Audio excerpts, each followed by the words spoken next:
रामदीन ने अपने बेटे की शादी बचपन में ही अपने दोस्त की बेटी के साथ पक्की कर दी थी।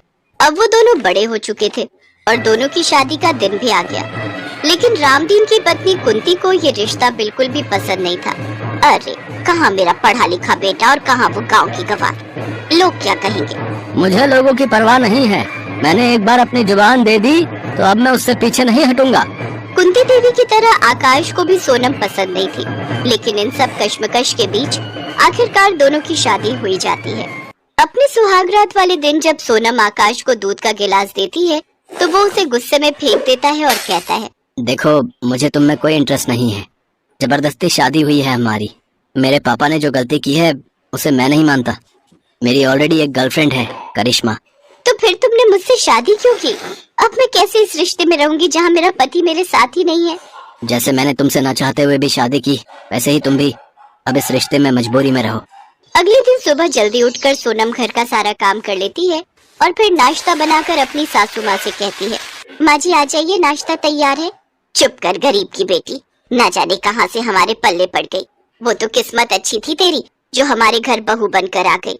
माँ जी मुझसे ऐसी क्या गलती हो गई जो आप मुझसे इस तरह से बात कर रही हैं? क्या गरीब होना पाप है? नहीं बहू, ऐसा नहीं सोचते। भले ही ये दोनों आज तेरी कदर नहीं करते, लेकिन मैं जानता हूँ एक दिन इन दोनों को अपनी गलती का एहसास जरूर होगा। आकाश और कुंती देवी सोनम के साथ अच्छा व्यवहार नहीं करते थे। वो बात बात पर उसे सुनाया करते थे। ऐसे ही कुछ दिन बीत गए और एक रोज आकाश अपनी गर्लफ्रेंड से शादी कर उसे घर ले आया। कुंती इस शादी से खुश थी क्योंकि करिश्मा एक अमीर घर की लड़की थी। हाय कितनी सुंदर और अमीर है मेरी नई बहू, क्या खूब जच रहे हो दोनों। माँ जी ये मेरी सौतन लेकर आए हैं और आप इन्हें बढ़ावा दे रही हैं। करिश्मा मेरी पत्नी है और अब से ये हमारे साथ इसी घर में रहेगी। लेकिन मैं इस गरीब सौतन को यहाँ नहीं चाहती।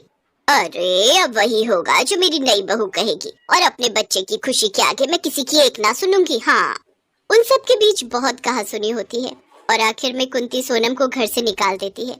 बेचारा रामदीन भी उन सब के आगे कुछ नहीं कह पाता। सोनम पैदल चलते हुए एक क्लिनिक के बाहर चक्कर खाकर गिर जाती है। डॉक्टर उसका चेकअप करता है तो पता चलता है कि वो पेट से है।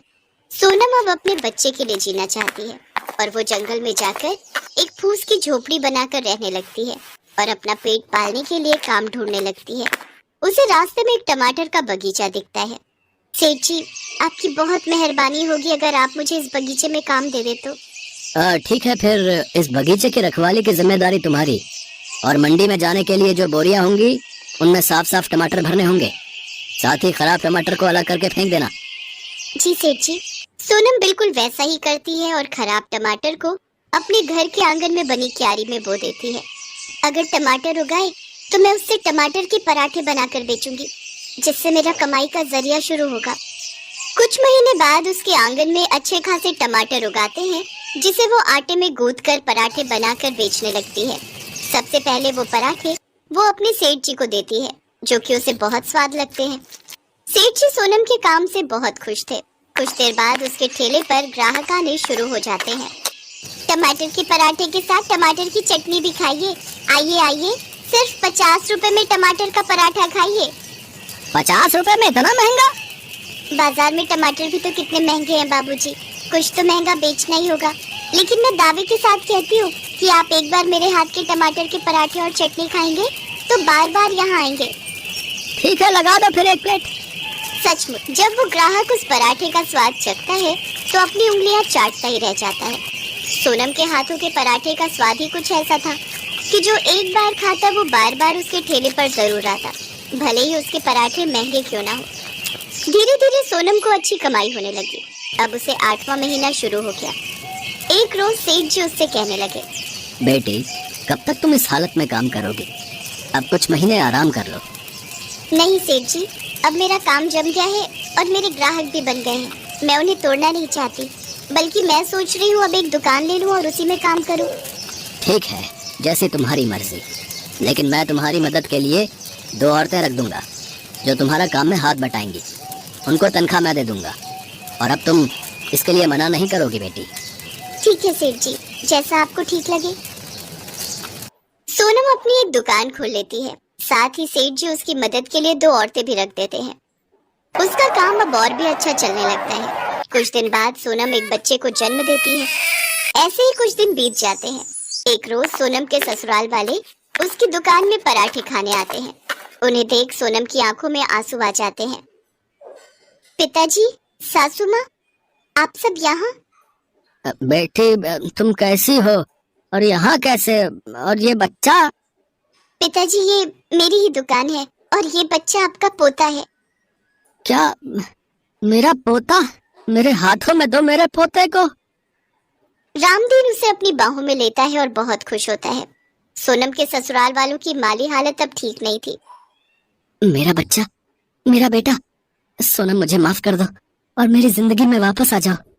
तुम्हारे जाने के बाद मानो मेरी सारी खुशियां ही चली गई। मुझे बिजनेस में बहुत घाटा हुआ है। हाँ बहू, आजा अपने घर, आजा। क्यों माँ जी, आपने तो मुझे अपनी समीर बहू के लिए घर से निकाल दिया था, तो फिर मैं अब आप सबकी जिंदगी में लौट कर क्यों आऊं? अब मुझे किसी के सहारे की जरूरत नहीं। मैं खुद अपने पैरों पर खड़ी हूँ और अपने बेटे के सहारे अपनी जिंदगी काट लूंगी। पिताजी, आपको जब भी मेरी जरूरत होगी या अपने पोते से मिलना होगा तो आप मुझे कह दीजिएगा। उस दिन आकाश और कुंती देवी को अपने किए हुए कर्मों का चाटा लगता है।